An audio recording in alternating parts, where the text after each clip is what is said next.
Hey everyone, welcome back to the Fantasy Pros Football Podcast. I'm Bobby Sylvester, and Mike Tagliere is not with us today. You can find me on Twitter at BobbyFantasyPro, and our guest today is Joe Pisapia. He's the author of the popular Fantasy Black Book series and host of the Fantasy Black Book Pod, and he's on Twitter at his name, Joe Pisapia. That's Pisapia 17. Joe, thanks for coming on the show. Yeah. What's up, brother? You know what happens when one of us Italians drops out, we just pop up. You know, there's another one, and we just fill in, and we just talk football. But I'm happy to help you guys out, man. Talk a little football, and yeah, man, excited. It's been, I don't want the season to be over, dude. I don't know about you. Yeah, I'm with you. I know that everyone's like, oh man, I can't wait to take a breather. I know you, Joe. You're a baseball guy too. There's no breather about it. Oh, God, please. The baseball black book is 70% done already. We're already looking for early January release on that. Paul Sporer is doing the pitching again this year. I got Sealy again. It's a great group of people working on it, and hopefully it'll be out in January. But yeah, I'm in full baseball mode at the same time. So for those of us who do overlap, usually there's 2 times a year. It's usually like May and December where it's just brutal. I know. Yep, I'm definitely with you. I've been releasing a lot of baseball content, doing all my research, all the expert mock drafts going on right now. It's a blast. I wouldn't trade it for anything. Joe, today, though, we're going to be talking about the semifinals for fantasy football. We're going to have a start-sit episode, and we do have some news to talk about. First of all, Carson Wentz is out for this week. He's not going to be playing. That means Nick Foles. What do you think this does to their offense? Well, it ain't good. I mean, Nick Foles had a super run last year, no pun intended. He really did. Everything that could have gone right for the Eagles last year went right. And this year, I feel like every bounce that could have gone the other way went wrong. And whether you're talking about the injuries, or you're talking about the injuries especially on the defensive side, whether you talk about Wentz kind of working his way back a little slower than some people anticipated, it's really come down to basically where we're at now is this is an almost impossible matchup to begin with for them. And now you're asking them to go on a primetime game and go out there to LA, and it's just, I don't know. I just don't see that happening. I didn't see it happening with Wentz, and I certainly don't see it with Foles. And more to the point, too, coming off that tough loss for the Rams, I would be really surprised. I'll tell you, put it this way. I would not want to be in the Rams' path this weekend because, well, and I actually, Tagliere's not here, but I actually thought that the Bears were going to win. I talked about it on all my shows all week, that I thought it was going to be real tough for the Rams to go in the cold weather. And everyone talks about rain and they talk about wind. Let's talk about cold. Teams that aren't used to playing in the cold, that is a culture shock for them when they go to a place like Chicago and it's minus, or it's even 30 degrees at night and they're out there playing. But for me right now, I mean, I think any Eagles you have got to come out of the lineup for the most part. This is going to be a brutal game, I think, for them. Yeah, I think Tags called that on last week's show, actually saying that that the Bears were going to be winning this game. I had Jared Goff outside my top 20 quarterbacks, which worked out really well. Sure did. Because he's a California kid through and through. He grew up there. He went to college there. Yeah, bro. Yeah, we've seen him in the cold, and it wasn't especially great. So I agree. I think the Eagles are in for a tough one. They've got to win this game, though. I do think it helps Nelson Aguilar, but probably not enough for me to start him because you remember Nick Foles loved passing to Aguilar last year. He did, and I understand the thought process there. And look, maybe there's enough volume too, and where you can justify it. Probably not. Golden Tate's there now. Well, yeah, that's a good point. I didn't even think about that, but you're right. I mean, I just think all the Eagles, it's only desperation that you're playing them. And chances are, if you're at this point in the playoffs, I don't think you have many Eagles on your team anyway. Just putting that out there is a good chance because they really weren't anything to write home about this year. And look, it's the back of the coin, right? It's the thing where sometimes, like Big Lebowski says, sometimes you eat the bear and sometimes the bear eats you. And I feel like the bear just ate the Eagles this year, and that's fine. You got a title last year. It's just kind of funny, though, to think about Carson Wentz's career if they never get back there. And that's a terrible if. Isn't that amazing? I mean, it happened to Dan Marino. It happened to Aaron Rodgers. It can definitely happen to Carson Wentz. Right, where you go, oh, they'll be back. Don't worry about it. And then, 10 years later rolls around and you're not back. I think a lot of Eagles fans are holding out hope that, that they're still going to make the playoffs and be super dangerous. I'm sorry, guys. I don't think that it is happening. I like Nick Foles. He's not a starter this week. I would obviously still start Ertz. Alshon is in the mix. Golden Tate is in the mix. But as a whole, I think the offense goes backwards. Well, Ertz is the one guy that you never take out because he's, number 2 tight end anyway. So Ertz is that one guy that never comes out no matter what. But, no Wentz is still no Wentz. And I think your expectation, and even in a PPR, If Ertz can come away with 4 or 5 catches, I think you'll be very happy. I mean, I know that's like a low expectation, but It's better than 95% of the tight ends out there, so I'll take it. it's true. It's a good point, Bobby. It's a hell of a point. All right, we've got some more news to talk about in just a second, but first I want to remind you all, we've got a contest going on right now. One lucky listener is going to win a signed David Johnson helmet that we're going to be giving away. You can check it out at fantasypros.com/contest. Hey, also, before we really get going, I wanted to let you guys know that we're launching another website, bettingpros.com. It's going to be a lot like Fantasy Pros, but with sports betting, so you can check it out. It's bettingpros.com. Tags and I are both going to be doing some work there as well. We're having a lot of fun putting it together. It's going to be awesome. All right, so it looks like Odell Beckham did not practice today. I don't know if he's going to play, but I've been getting a lot of questions. If he does play, do you trust him? I mean, with all these injuries he's had, it might be the kind of thing where he just doesn't get, he's limited with his snaps, or maybe he plays a little bit and then he's out for the rest of the game. You can trust him though, right, Joe? Well, you have no choice. When you get to this point in the playoffs, I'm always of the mind, I'm getting the same questions, I'm sure you are too, about Gordon. If he plays, do I start him? And the answer is yes. If they're good enough to go, then they should be in your line. If they're good enough to go in the real lineup, then they should be good enough to go in your lineup. And you have to kind of, you got to grin and bear it. Those are the guys that got you there in the first place. And how many people are going to have options on their teams unless you're in like an 8-team league that are good enough to replace Odell Beckham? And you just don't. It's not the greatest matchup in the world. The Titans have been up and down the last couple weeks, but certainly a little bit more up than down over the last month. And it is a home game for the Giants. So, I mean, you got to roll Beckham out there if he plays. And don't overreact to Wednesday, because this time of year, as you know, Bobby, everybody's doing maintenance. Tons of maintenance on Wednesdays. So it's if they're not practicing on Friday, we got to start hitting the panic mode, especially because now there's some Saturday games to think about too. Or like today with Spencer Ware, since he's supposed to be playing on Thursday, him not practicing, he's doubtful. So obviously it looks like he's not going to play. But I agree with you. Right now I've got Beckham number 12 in my rankings. That's where I would have him if he's healthy. And it looks like it's about 50-50 now. But if he's active, I mean, we've seen this scenario, probably 50 times in the last 10 years. And 45 of them, the guy goes out there and he's fine. He's like 95% and he's still, a wide receiver 1 or whatever most weeks. And then there's the 5% where he just blows it. Well, you know what? The guy you're going to replace him with, whether it's Dante Pettis or Adam Humphries against Baltimore, they've got a much higher bust rate than that. So what are you going to do? You going to bench Odell Beckham, Melvin Gordon? No. Well, Humphries should be in your lineup anyway. Over the last month, he's been excellent. He's been a touchdown machine, but of course, yeah, but not over Odell Beckham. Of course, not over, no. I mean, and that's the thing too. This is not the time to get cute. I feel like that's a big mistake folks make when they get into playoffs too. They want to overmanage. Meanwhile, what got you there? and I don't know about you, Bobby, but I'd always feel much better off in the offseason if I put my best guys out there, unless it was a terrible situation where they're going to be limited in the game and they flat out say he's going to be limited to 10 touches or something like that. Then it's like, okay, fine, sit that running back, whatever. But outside of that, it's very hard to sleep for the rest of the offseason saying, oh, I wish I had started Odell Beckham. What was I thinking trying to be too cute? And I sat him. He went for 30 points on my bench. That's the worst thing you can do.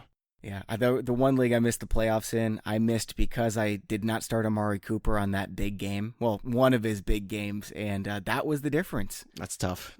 Yeah, it is really tough. So I'm going to be regretting that because I knew I should have started Amari Cooper over Adrian Peterson, and that's... He's a new man, Bobby. He's a new man in Big D. He's amazing. He's the number 2 fantasy receiver since he went over there. Well, here's the thing I always said about Cooper, and I always said he's a better athlete than a wide receiver, and that's something that doesn't come into as much account when you're dealing with a pocket passer, a guy like Carr. I think when you're dealing with a guy like Dak, who's going to roll out, who's going to hold the ball and, be able to escape a little bit and make a play, that plays a lot more into a guy like Amari Cooper's hands, because Amari Cooper is not necessarily the Devontae Adams or DeAndre Hopkins in terms of skill level wide receiver. He's just he's a freakish athlete, and I'm not trying to knock him down or anything. It's a compliment. It's just a different kind of guy, and that means he fits in so much better with that Dallas offense than he did in Oakland because of the style of play of the quarterback. And now you're seeing it, and now all of a sudden everyone's got to rethink what they thought of Amari Cooper going into 2019. He is a pure dominator. I think he's a wide receiver 1, not the wide receiver 1, but a top 12 wide receiver in drafts next year. And we'll see where his ADP ends up. He's right around there.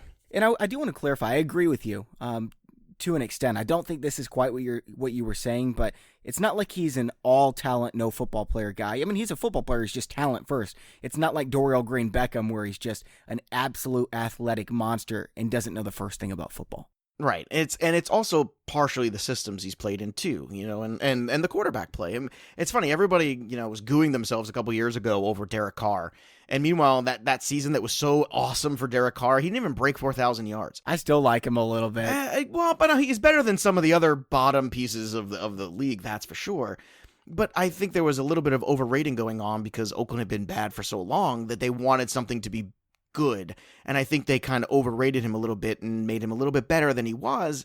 And that's a problem. And now I'm sure there's a lot of teams out there right now who would like Derek Carr, and they might have a shot at Derek Carr this offseason for all we know. Definitely true. My Jags would love Derek Carr right now, which is really saying something. But are you a Jags fan, Bobby? I did not realize that. Boy, it's been a tough one, man. Yeah, it's been rough this year, but we're going to get a nice draft pick and probably reach for a quarterback that's going to be a lot like Blake Bortles or Blaine Gabbert, who they picked before then. So I don't know. Maybe we'll just get another running back in the top 5. That would be really stupid. That would be bad. It's talk about a come down too. I imagine Marone's probably out too after this year, because I think it's tough when you go within a couple plays of going to the Super Bowl, and you can make the argument that they would have beaten the Eagles. I would make that argument right now that they were a very tough out. It was one play call. It was, that they didn't call the fumble and they couldn't overturn it, and otherwise they would have been there, and I think they probably would have been the favorites. So crazy how things can change so quickly. But you remember Derek Carr was, he was a top 5 fantasy pick just a couple years ago because of the touchdown rate. And that's what's so dangerous with touchdown rate. Last year it was obvious. It was Deshaun Watson, Carson Wentz. Look out for that next year. It's going to be Russell Wilson and Deshaun Watson. They're still going to be draftable, but where their ADPs are going to go, remember this. Every single year, it is super easy to predict the guys who are going to go backwards. It's those touchdown rates. So let's move on with the news, and I'll just touch on 3 pieces. There's really not much analysis to take here. Looks like Tyreek Hill is going to play. So DeMarcus Robinson, if you were thinking about picking him up, that's a no-no. Chris Conley, not as important anymore. Melvin Gordon is questionable, so there's a chance that that Jackson is not going to end up being the starter. Just keep an eye on that situation. Obviously, you would play Melvin Gordon. And then finally, T.Y. Hilton did not practice today with an ankle injury. We're recording this for, Wednesday afternoon. So again, there's a chance he plays. He hasn't practiced a lot this year because he's had knick-knack injuries here and there. So that is a situation to keep an eye on, though. If you're in the playoffs and you're getting a Saturday night thinking T.Y. Hilton's fine, might not be the case. Might be a scratch. Yeah, and look, we've seen T.Y. miss practice time recently as last week and still have himself a hell of a game. So it's one of these things you monitor. But T.Y.'s another guy, too, who's had some monstrous games here. I think you throw out the first month or so of what you saw out of the Colts. You just throw it out there because there's Luck just kind of getting his sea legs under him again. And now, it's funny, at one point in the year on my show on Black Book, I said, I think the Colts are the best under 500 team in football, and I think they're going to make a lot of noise in the second half. And everyone's like, you should settle down. Like with that, could they be a dangerous playoffs team? I think they could be, and I'll tell you why. Their offensive line's amazing. Their defense is coming together a little. The offensive line is greatly improved. Luck has been playing out of his mind, save that one shutout game, obviously. But also, I always think the teams that are playing with house money are the ones that are super dangerous in the playoffs. And kind of like the Eagles were last year. Once Nick Foles was a quarterback, did anybody think, no, nobody picked the Eagles to win with Nick Foles as quarterback? That's crazy. Even being the 1 seed, everyone was like, oh, well, that's an easy second round loss for them. Right.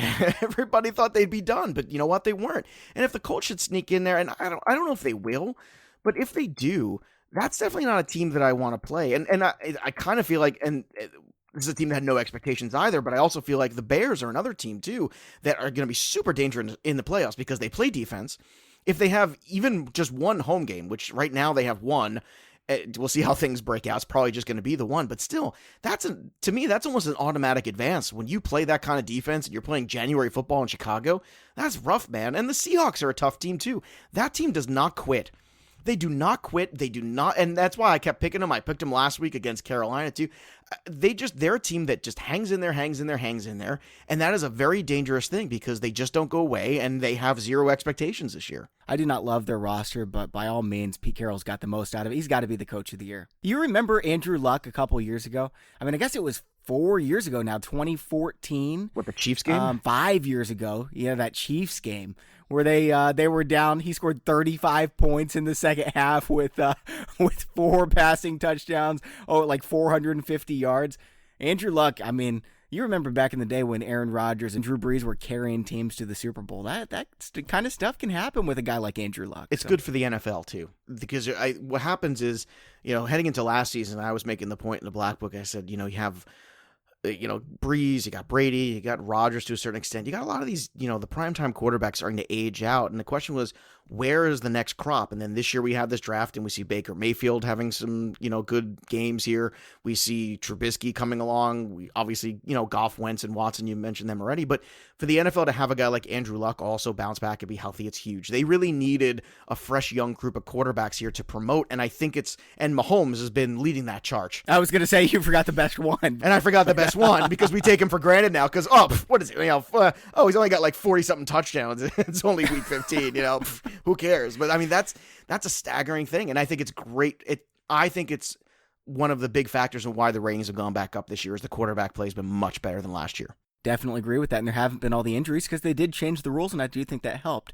So let's say T.Y. Hilton's out though. They don't really have a number 2 wide receiver. I'm looking at ECR right now. That's expert consensus rankings. We've got Ryan Grant, Chester Rogers, Dontrell Inman, and Zach Pascal all outside the top 70. So would you start any of these guys? I mean, obviously they're going to put up points, but I don't think you can trust any of them. That's the problem is you can't rely on it. And I'm sure if Mike were here, we would say the same thing. That's one of those desperations where you take a flyer and you know what you do? You peel into matchups on the other team and you see, okay, who's hurt this week on the defense? Where is the possibilities where you might be able to exploit it? I think that's the best you can hope for in that kind of scenario. And then you just, you put your hands together. And Dallas has a tough defense too, so I'm avoiding it. Obviously, Ebron's a great play. Van Der Esch has really, really played well in the second half. Yeah, Nyheim Hines is going to be a decent play out of the backfield. I don't think I'd start him, but you could consider him for the flex. I'd rather play him than guys like Grant, Rodgers, Inman. Okay, I guess that's all for the news. Let's move on over to our start-sit rankings, and we'll start at the running back position. Man, this is a tough one because we've got so many question marks here. Obviously, Justin Jackson, if he's the guy, you play him. But let's move on to someone like Derrick Henry. Just been awful the entire season. He's been getting more and more touches lately, though, because Deion Lewis has been dropping the ball. And then last week, he exploded. Do you start him against the Giants? Yeah, 100% yes. You absolutely do. Because you have to see what it is. And especially if you're a team that, here's a couple circumstances, right? Obviously, if you're still alive, you played Derrick Henry. If somehow you made it through and he was on your bench and you made it through the second round, that curiosity is so morbid where you've got to see what it is at a flex, at least. You have to put him in there and see what it is. It's a decent enough matchup. I mean, I'd feel that way against Baltimore, but we're talking about the worst run defense in the NFL he's going up against. Yeah, against the Giants, you got to. Well, here's the fun thing about Henry. He's only had 3 games all year where he's had 15 or more carries. And all 3 of those games they've won. Now, you could say chicken and the egg, or they were behind in other games or whatnot, but I didn't understand why the Deion Lewis signing happened. And to me, it was kind of a strange one. I understand theoretically why they wanted to do it, but I thought it was going to be bad for the football team because I was so excited about drafting Derrick Henry this year. Everyone was. Right. Yeah, because you look at him and you go, well, I wouldn't want to try to tackle that guy 20 times a game. And what I don't understand is had they given him the football more, I wonder if they'd be looking at a different record right now. And I wonder if maybe they wouldn't be behind in so many games. And I'm not saying Derrick Henry's perfect, but I'm saying is he's that kind of guy. I think the more you give him the football, the better he is. And a lot of running backs are like that. Wears down the defenses too. Yeah. Keeps your defense off the field. God, I mean, that's the other thing too. And they play pretty good defense, but unfortunately they weren't able to keep the ball and move the ball early in the year. I know Mariota was hurt. That's, a little bit of a factor, but it's funny, Bobby, even with Mariota hurt, you would think they would shove him the ball more, and they didn't. It was just a very weird thing there on offense. And I don't know if it was just, predictability where they knew when Henry was out there, they would, change the defense or whatever it was. But whatever it's happening now, you owe it to yourself as the offensive coordinator, as the head coach, to give the ball to Derrick Henry and see what he is. So next year you have a clearer path. I've got him RB19 right now, just behind guys like Tariq Cohen, Mark Ingram, Aaron Jones against Chicago. So Henry's in a good situation. If you've got him, I think you'll be starting him. I would play him over Jalen Samuels against New England. That one's really close. Let me give you 3 names, though. You tell me which one you would prefer. All 3 of these guys are, I can't believe we're talking about any of these, let alone all 3 of them as starters. Damian Williams against the Chargers. Jeff Wilson Jr. against the Seahawks. Jeffrey Wilson. Gus Bus Edwards against the Bucks. If you had to pick one of these 3, who are you starting? And if you had to pick one to bench, who are you benching? Well, if Gordon is playing, I think that's going to eat into Jackson's time a lot. To me, I think Wilson is the healthy one. Where Wilson, I feel the best about Wilson of the three. Against Seattle, though, I don't know. I don't love the game script, but I know, I understand it's not great, but I guess with the game script, it doesn't matter because he catches passes. well, and that's the other thing too. He can do that, and you know, when you want to talk about game script and you want to go last week when you're game planning against the 49ers, I think pretty much the one thing you want to take out of the game plan is Kittle. You want to guard Kittle. Meanwhile, I'm seeing him catch balls, Bobby, and there's nobody within 15 yards of the damn guy, and I'm screaming at my television going, are you kidding me? Like, what are you doing? I mean, nobody within 15 yards, and he's just running amok. Are you a Broncos fan? No, I'm not. I just get mad about stuff like that. Well, because it's just big. I'm actually a Patriots fan before the Super Bowls. I lost Super Bowls before I won them, so I go back to the Drew Bledsoe, Curtis Martin Patriots. That was my first jersey, Drew Bledsoe, man. Yeah, I still got mine hanging up there. Number 11, Drew Bledsoe, baby. Chris Slade, William McGinnis, that group. But if Ware is out, I think probably then Williams has to get a significant portion because I can't imagine West going in there and ramping up in time where they feel super comfortable with him. He might get a dozen touches. He knows the offense, but I mean, Damian Williams last week had 12, right? And the past 2 weeks, Jeff Wilson's had 24 and 23. So for me, it's Wilson. And Edwards is another guy too, who's banged up too. And Dixon looked so good last week. This is For me, it's Wilson, and it's not especially close, even if Spencer wears out. I agree, and I think it's really process of elimination because you're talking about who's the healthiest, you're talking about who has the least amount of people to fight for touches, and I think it's Wilson right now. Yeah, I don't love him as a talent, but again, Shanahan. Right, and he's gonna find ways. He's clever enough to find ways, and Mullins has played all right. I mean, well, there's another guy too. Some of the names by the time you get to week 15 are just ones you were not anticipating at the beginning of the year. That's for sure. Let's go a little bit deeper here. I've got 3 more names for you. Jordan Howard. He had a good game last week. It was ugly. It's always ugly, but Jordan Howard. Zach Zenner against Buffalo, and Tevin Coleman against Arizona. Gosh. How about none of them? That would be my choice. No, well, Howard's the guy that I would take because... Me too. Just looking at the game plan, if you want to beat, even at this point, even though Aaron Rodgers has been underwhelming and Aaron Rodgers standard, if you're going to grade him that way, which I think is how you have to be fair, you still want to try to keep the ball away from him as much as possible. And I think that lends itself to Howard being involved. Tevin Coleman's never a guy that I've been into. And Zenner, again, it's just, I can't get excited about Zenner either. And Buffalo's good defensively too. But Buffalo does not get enough credit. That's another one where, early in the season, especially when they couldn't move the chains at all, put a lot of pressure on them. You've seen this defense play much better at times in the second half. So I would say Howard for me. It's really funny that we're saying Aaron Rodgers isn't playing that well. And you're right, but he's on pace for 28 touchdowns, 1 interception, 4,554 yards, would have led the league last year. It's just, the completion percentage has gone down and the rest of the league is playing so much better. Fantasy-wise, he hasn't been as great, but he's super efficient still. Well, he's super efficient still, which is helping those numbers. But I don't know, but do you feel like he hasn't had the enormous Aaron Rodgers games this year? Where he just blew away the pack. You're right. It was week 1 and that was it. That was it. And the week 1, that was after Mac got hurt, right? Where he came back all hyped up on whatever goofballs they gave him and he came back in the game. But outside of that, man, you're used to having 3 or 4 of those weeks where Aaron Rodgers wins you a week by himself. And I think that's what's missing. So I think that's what's skewing us a little bit. So going back to it, it's Jordan Howard in that sense from a game plan perspective. I don't like any of them, but yeah, if you're in that situation, Howard, I don't want to play Tevin Coleman 8 touches per game the past 3 weeks. I think he's been passed up by Ito Smith. Actually, I'd rather play Ito Smith, and it's a good matchup, but I think they split the backfield enough that I wouldn't really like to start in either of them. I've got Smith at 27, so he's a decent flex play. Coleman at 31. Zach Zenner, I think, has stolen the job from LeGarrette Blount, but you can never know. And like you mentioned with Buffalo, I don't want to mess with them so much. So what's the best you're going to get out of Zenner? 15 carries for 60 yards and a score? That's his upside, so.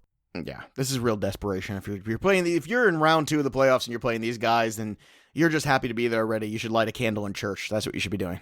All right, so here we go. 3 more names, then we'll move on over to wide receiver. Adrian Peterson against Jacksonville. Marlon Mack against Dallas. And then let's go with someone who's on the waiver wire in every single league, Elijah McGuire against Houston. If you want, you can replace McGuire with Kenneth Dixon. I've got them back to back. Well, Dixon actually would go skyrocket to the top. because I think Dixon looked really good last week, and I think they're going to do everything they can to get him the ball. And I think in this specific setting too for them this week, this is another spot where they could potentially really, they could have some defensive scores. They could have some big turnovers here where I think Dixon might get a lot of work potentially. So I think Dixon will go to the top for me. I just can't get excited about anybody on the Jets. I just can't. They turn the ball over too much. He had 20 touches last game. I know, but And it's against Houston. I agree. I can't get that excited. I do think he's a safe play. If you're looking for upside, I think Mac would be my 2. I think Dixon's great. I've got Mac number 1. Dallas has a very good defense, but we've seen Mac have some big games against Buffalo. He went for 19 for 159 yards and 2 scores. So there's upside there, and I think he'll catch some passes as well. I know Hines is the primary pass catcher out of that backfield, but Mac is still involved. So especially if T.Y. Hilton's out, I'd prefer Mac. Again, though, I've got him RB30 right next to guys like Tevin Coleman, Doug Martin, Ito Smith. It's ugly out there, so Peterson's my number 4, though. I would not play Peterson over Elijah McGuire or Kent Dixon. Well, it's a situation where they have nothing left. And, I mean, all you got to do is stop Peterson. Now, again, I say that, and the George Kittle game happened last week, but, you would think that some defensive coordinators would wise up to some of these things. But you're right, Bobby. I definitely have him 4th, too, just because of the matchup and because there's just no support left.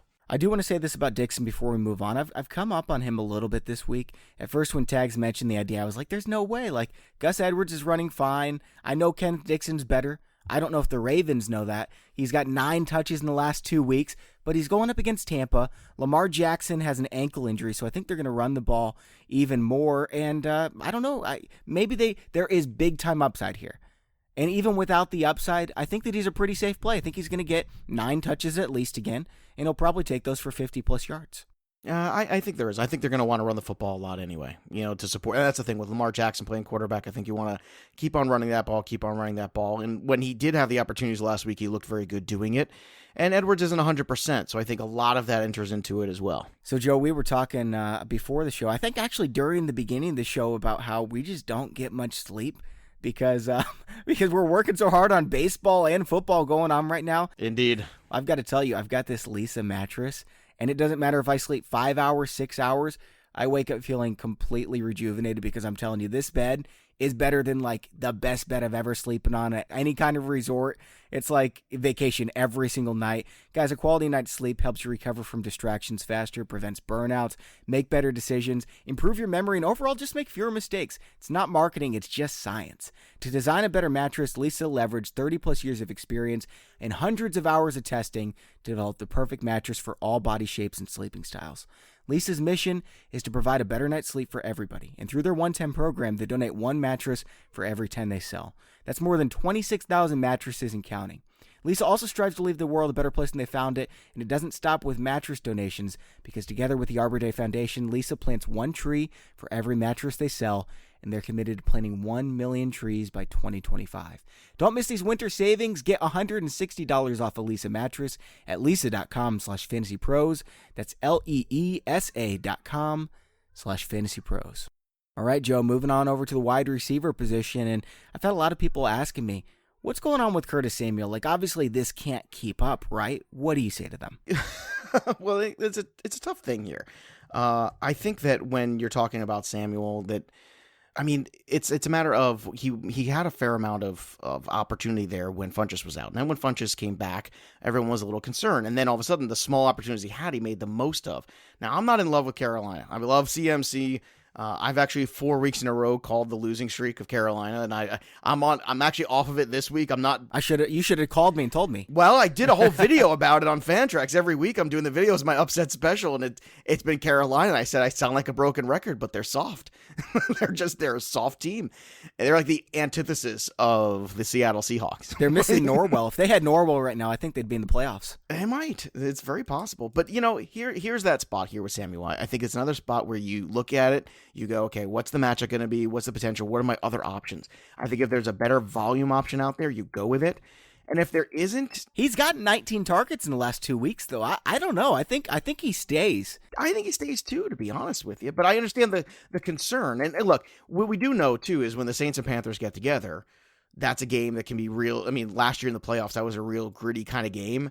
And I think that there's enough there to get excited about from him. And I know everyone was concerned when Funchess came back what would happen, but he's gotten the opportunities. He's made the most of them. I think it's been pretty good. I've got him as a top 30 wide receiver this week. I think he's the 1B right behind DJ Moore.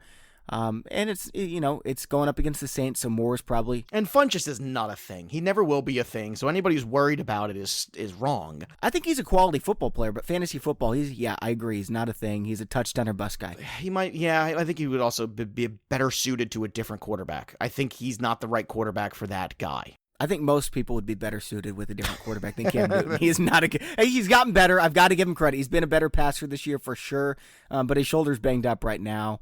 I think Samuel and DJ Moore are both quality starts. I'd rather start them than guys like Kenny Golladay, Alshon Jeffrey, and it seems weird to say, but Golden Tate, Adam Humphries, with the way they've been playing, I would still start Curtis Samuel because of the matchup against the Saints. I think you do too, because I think the Saints on the road are still the Saints on the road until further notice. They're always going to not be quite as good as they are at home, and that goes on both sides of the ball too. There's something about that building. To me, it might be the number one advantage in all football right now, the Saints in that building. And that's why I thought it was so crucial for them to try to get home field advantage throughout the playoffs. And that's why, when they had that hiccup game against Dallas a couple weeks ago, that was so brutal. Especially after now you see the Rams lose. If you're the Saints, you got to be rolling your eyes about that one. That's rough. All right, I've got 3 controversial players to talk about, and you can tell me which one is your favorite this week. Larry Fitzgerald has been up and down. He gets Atlanta and Bradley Poole, though, so I like him a lot this week. Cortland Sutton, now that Emmanuel Sanders is gone, he is the number 1 receiver. He hasn't played like it, but he's got a lot of talent. And then the last guy here that I want to talk about is Chris Godwin, who's been awesome. It looks like Deshaun Jackson's going to be out again, but he goes up against Baltimore. So we've got Fitzgerald, Sutton, and Chris Godwin. Who are you taking? Well, I know Sutton didn't practice yesterday, but they expect him to be back. I think Sutton has the most upside of the 3 of them. I really do. As much as I love Larry Fitzgerald, he's a Hall of Famer. He's great. He's everything you want out of football, but I think that opportunity, presents itself. And look, the Broncos need to win the worst way. They're back at home. It's been a rough go. You think that they would start rolling after they beat Pittsburgh, but they didn't. And that's brutal. That is absolutely brutal for them. Sutton is a beast. I know everyone's looking at his game log and they're like, man, this guy's been just horrible for a long time. Everyone said when Thomas left, he was going to step up and be the man. He's been covered by Casey Hayward, all kinds of studs, and so... Well, the Manny Sanders injury really hurt his development. I think had that not happened, I think that we would be, at this point, be really even more excited about Sutton. Sometimes it's addition by subtraction, sometimes it's not. And I think that's the thing where you're looking at a guy like Sutton, you go, oh, you see all the talent, you want all that, but you would like him to be guarded by the secondary guy. Just so he keeps getting his feet wet in the NFL and gets, really comfortable. And I think the world of him.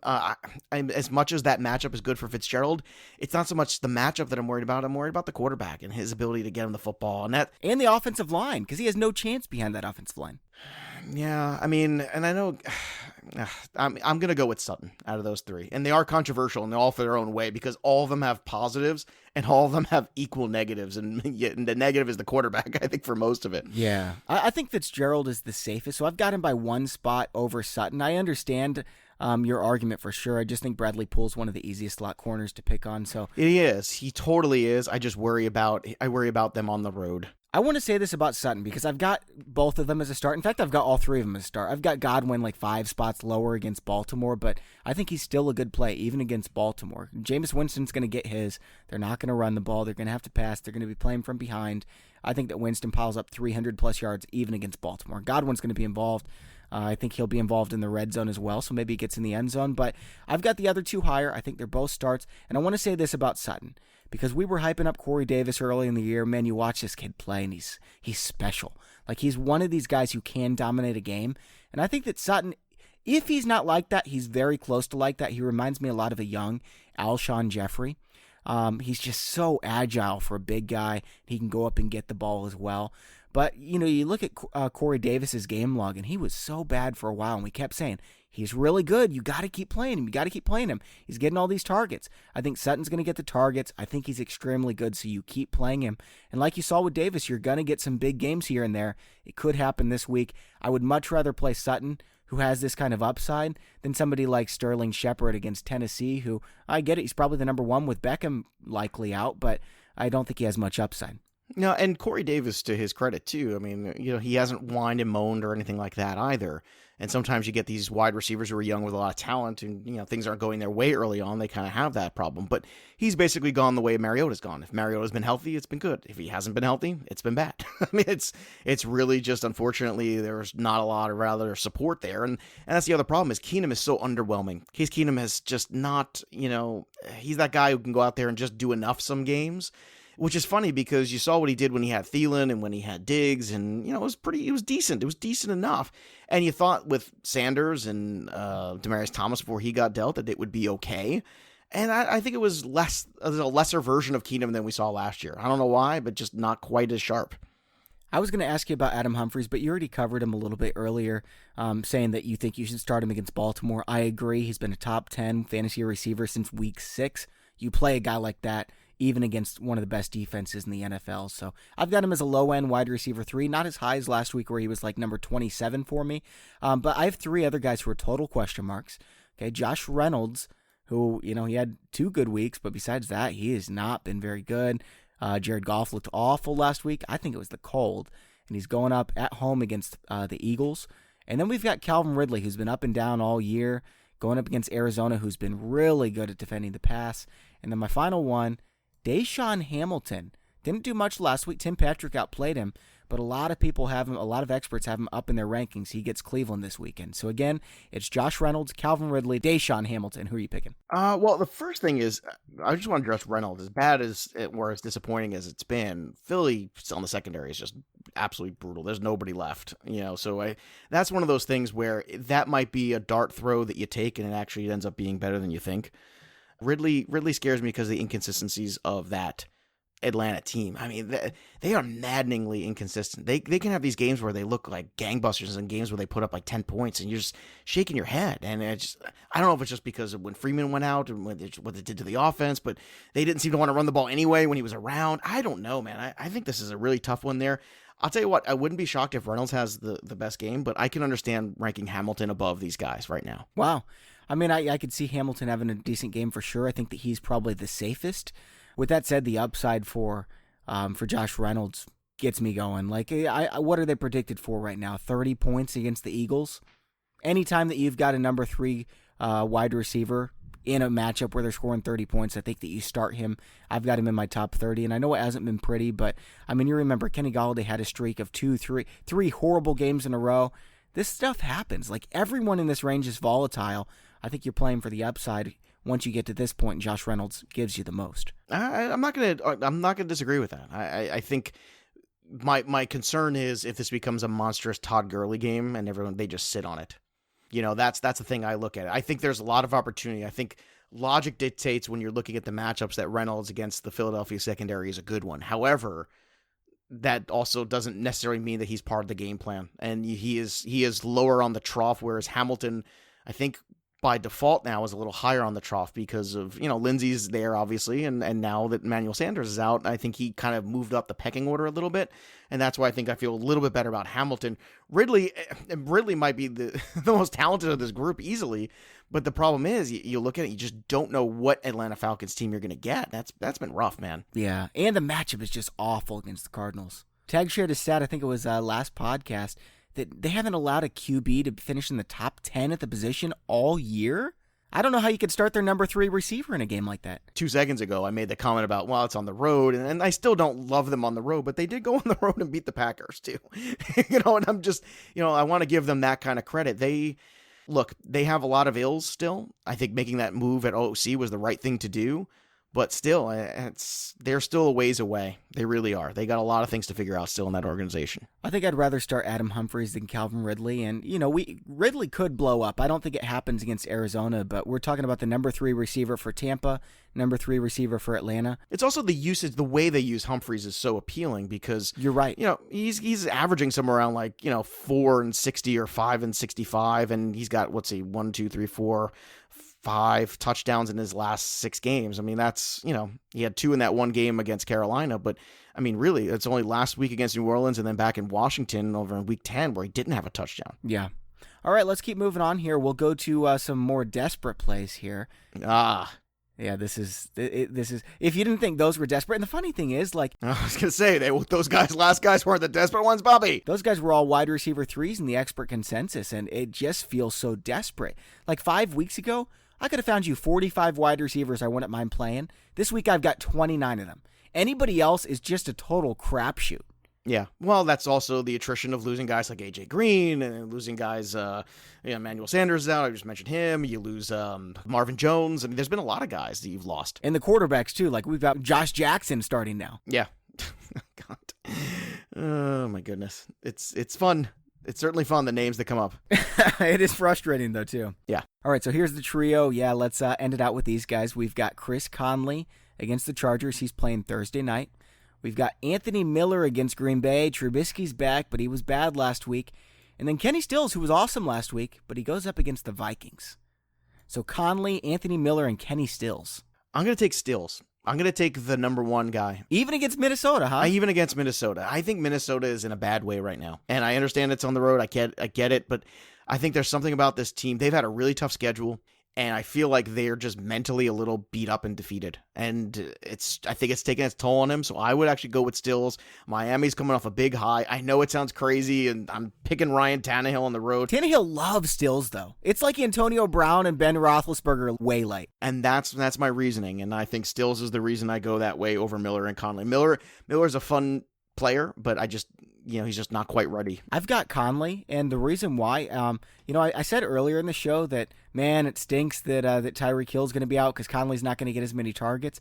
I think this actually helps him because now he's not going to be covered by Casey Hayward. He's going to be moving to the opposite side where it is a lot easier. So I've got Conley as my wide receiver 40, right behind Mike Williams, Demaryius Thomas, Deshaun Hamilton. Guys, it is ugly.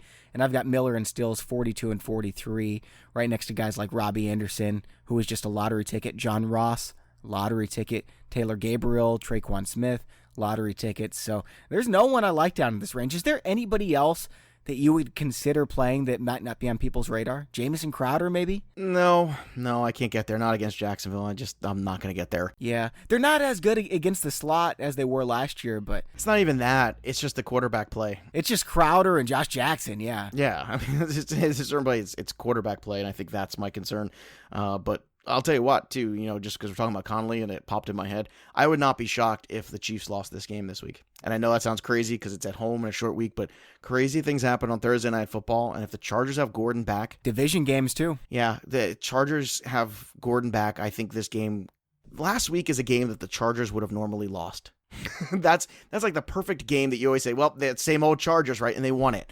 And I think there's a little bit of a different mojo going on there. And I think there's something right now where after that really emotional win on the short week, all of a sudden Tyreek Hill is hurt. You have no Kareem Hunt anymore. There's been a lot of pieces taken away, and it's going to start to expose a little bit. And as great as Mahomes has been, and he's the MVP this year, there's no doubt about it, I would not be shocked if the Chargers went in there and won. On a neutral field, and I know this is going to rub some people the wrong way, on a neutral field, I think the Chargers have the better team. The Chiefs' offense is incredible, but the Chargers' offense is really good, too, and their defense is so much better. Much better. And the pass rush with Bosa back is totally different. Yep.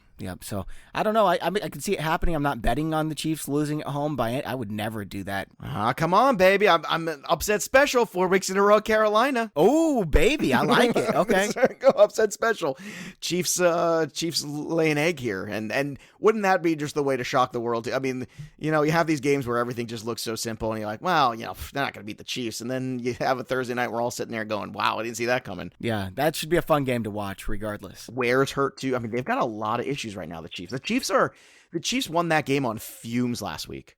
On fumes with a rookie quarterback at home who is very limited still. And I think that says a lot granted, Baltimore's defense is terrific, but still, Chargers defense, as you point out, not bad. That is going to be a tough game on Thursday for them, I think. The Chiefs have a lot going on right now. They're super exciting to watch. They're one of the best teams in the league. I don't think they're winning the Super Bowl, though. They have some serious holes on that defense. It's tough because you look, and if they were going to New England, I would agree with you. I think right now that New England losing that game last week was just absolutely brutal for them. because the rest of that schedule is pretty easy. And Pittsburgh might not even make the playoffs. I thought Pittsburgh was like maybe the best team in the AFC, but inconsistencies, man. Yeah. I mean, they've been inconsistent and lack of discipline too. That team has been undisciplined for quite some time. And I think this year it's showing itself a lot more because when you took a player like Le'Veon Bell out of it, who has extraordinary talent, and Connor's been good. I'm not bashing Connor at all.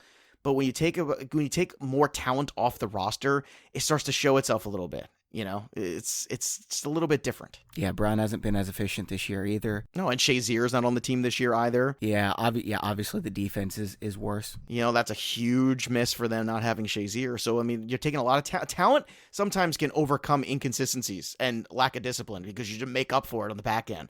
But all of a sudden, you take those guys away, and it's not quite the same Steelers. I picked the Chargers preseason. I'm sticking with it. I've got them over the Vikings. I probably should change from the Vikings. Oh, I had the Vikings, too. I had Vikings-Pats was mine, so there you go. Yeah, Cousins is he's not getting the job done. So I think I got to go off the Vikings, and I probably got to go with the Rams, right?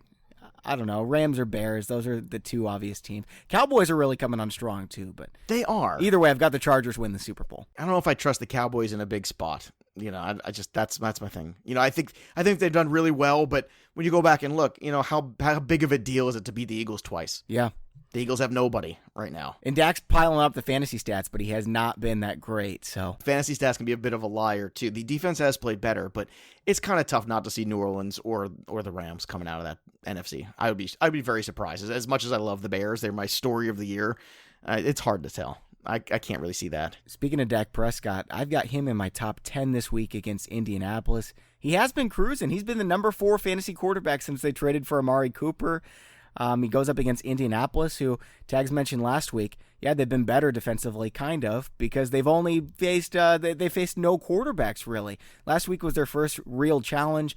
I think this week Dak takes it to him. I also have Tom Brady, which is funny. I've had him outside my top 12 3 weeks in a row. I've got him in my top 12 this week, so I'm starting Dak, Tom Brady, and then the obvious guys, Jared Goff, Andrew Luck, Deshaun Watson, Russell Wilson.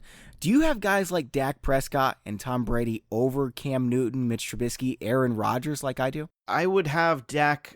It's a tough one there because Cam Newton's been very good. They're all really close. But you got to make the decision. Your season's on the line. Dak or Aaron Rodgers? Let's just say that. Aaron Rodgers going up again into Chicago. I'm going to go with Rodgers. Yeah, I'm looking at his game log right now. 3 of the past 5 games under 200 yards.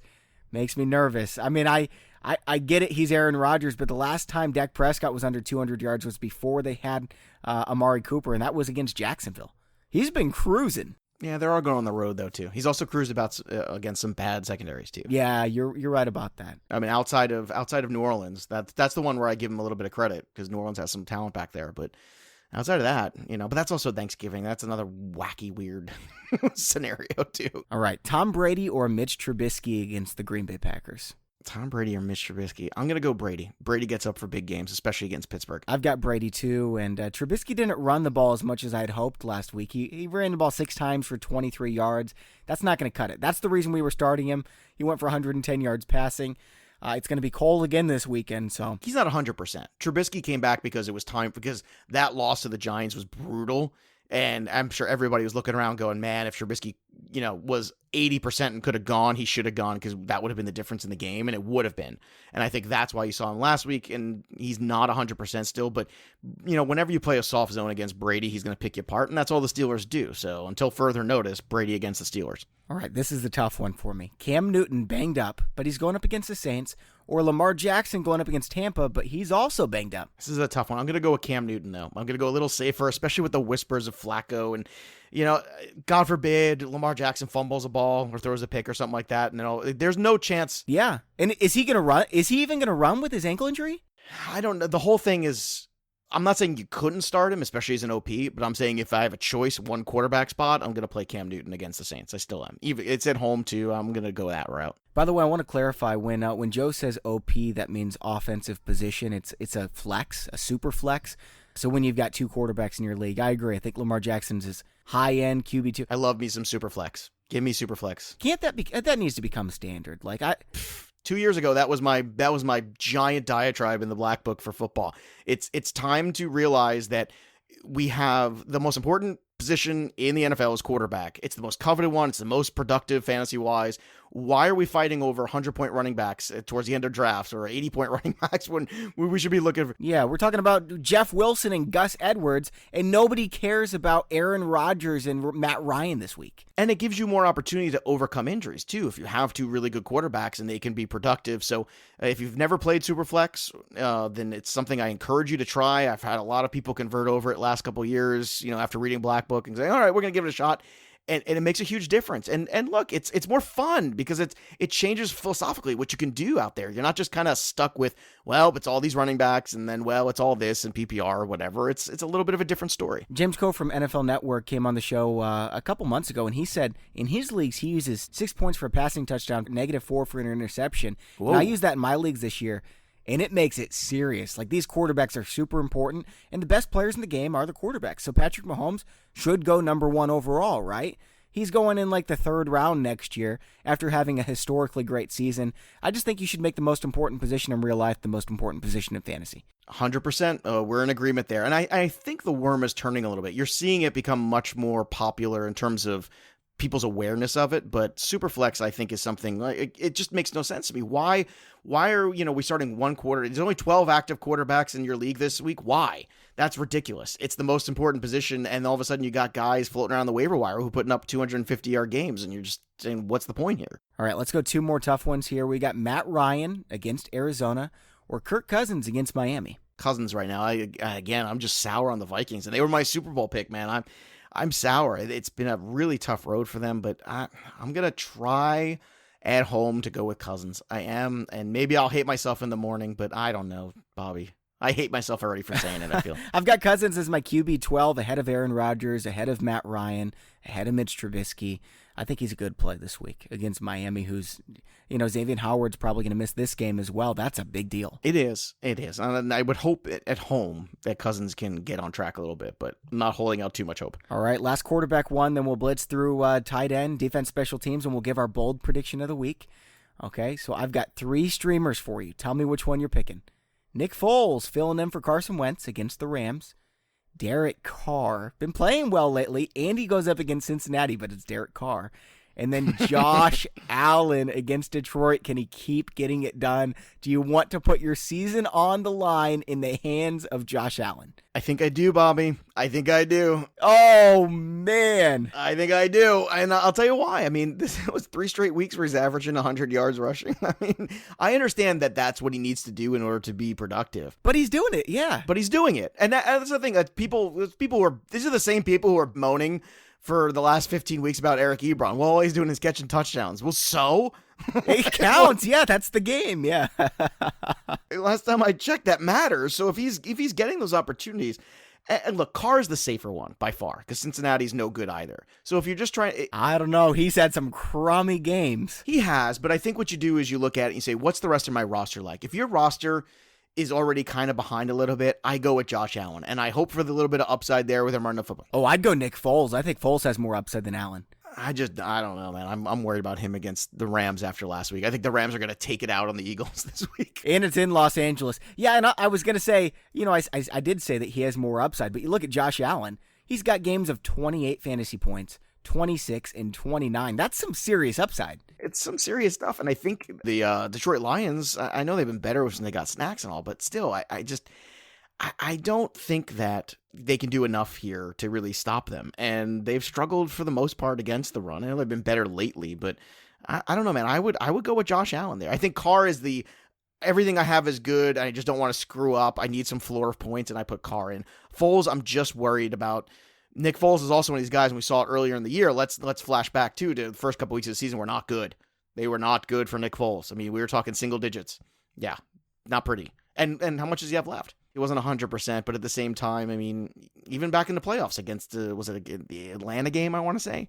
He was dreadful in that game. It was I know it was 5 degrees, but still, I mean. Oh, and by the way, in week 1 when he was awful, it was against the Falcons. He had 4 fantasy points against the Falcons. Okay, the Falcons, ladies and gentlemen. I rest my case. Foles is 3.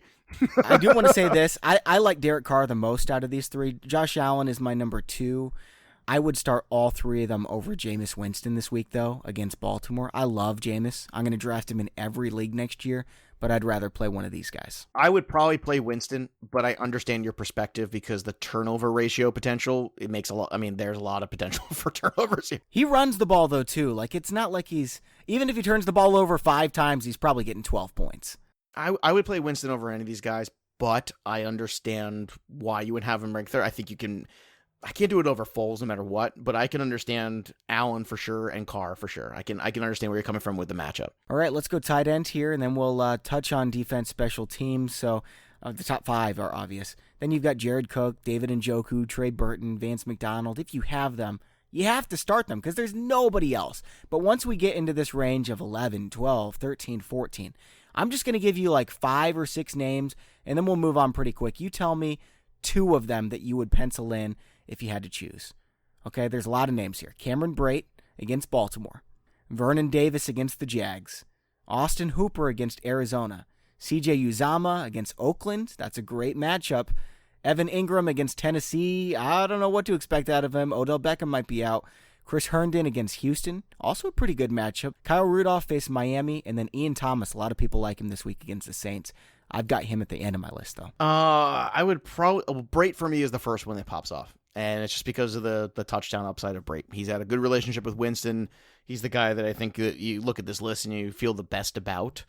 And I think Brate's the way I would go. And I understand the matchup is tough, and I understand all the limitations there. But again, it doesn't mean it's impossible. And he doesn't have more than 3 receptions in one game this year. His season high is 36 receiving yards. And I still agree with you. He's my tight end 11 because tight end's so ugly, and the touchdowns. It's so ugly, and to be a tight end 1, you're looking for the touchdown, and I'm looking for it from him. Outside of that, I think I might lean towards Evan Ingram. CJ is interesting too. I think they're right on the bubble for me. I can't go Davis. I just can't do it. I've got Davis number 12, but Josh Jackson does concern me. I mean, there's part of me that wants to say Rudolph easily, but it just hasn't been. Yeah, Miami's actually been a lot better against tight ends this year as well. Not in the beginning of the year. They got better as it went, though. I've got Uzama up there as well. I love the matchup against Oakland. Austin Hooper's banged up, so I wouldn't play him. I would rather stream Uzama than him. I think you can probably get him in most leagues, so he's also going up against Arizona, who is not a good matchup. Yeah, I would agree with that. I think it's Brate and Ingram for me. I'm going to go with the talent and hope for the best. What do you think about Ian Thomas? Because a lot of people are going to be playing him. He had 11 targets last week against Cleveland, but he goes up against the Saints, the toughest team against tight ends.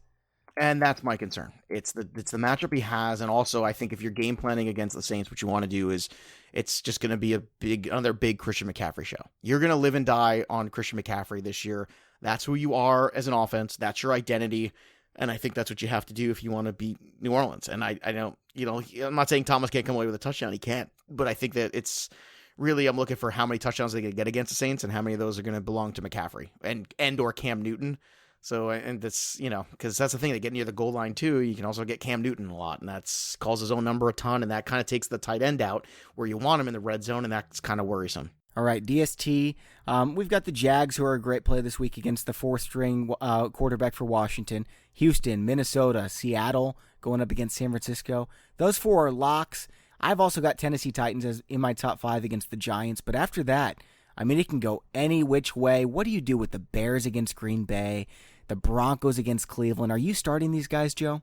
The Bears are tough not to start, and they've been so good all year. I understand the concern. I think it comes down to what your scoring is like. There's not going to be a turnover. I don't think they're getting a turnover. They've got to get sacks and hold the Packers to under 20 points. Well, just because they're not getting an interception doesn't mean they can't get a turnover or can't get special teams touchdown either. That's also possible.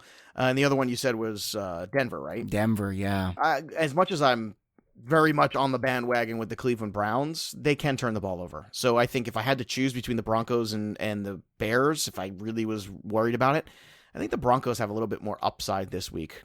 Do you like the Broncos more than the Rams against Philly? No, that was a brutal loss on prime time. They are not happy.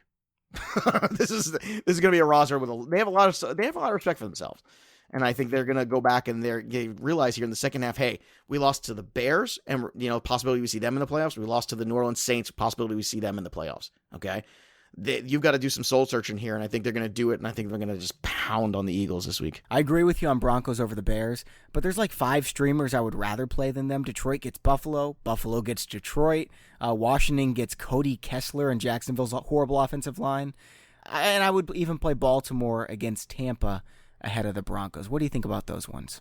The Redskins are a weird one, too. I mean, because, you see some teams where the Redskins played well on defense, and then they give up 40 against the Giants. And then I understand the quarterback plays put them behind. I'll take Buffalo on that end of it. I like the home team always. Also, Stafford's been banged up, too. And Buffalo, they are a physical defense. They really are, especially in the linebacking core. I like that Buffalo defense a lot. And if you see them this is another team. They're starting to roll a little bit. They feel good about themselves, and I think Detroit's the team that's the opposite. I think Detroit all year has kind of been just down with Patricia. They don't seem to like him. They've had a rough season.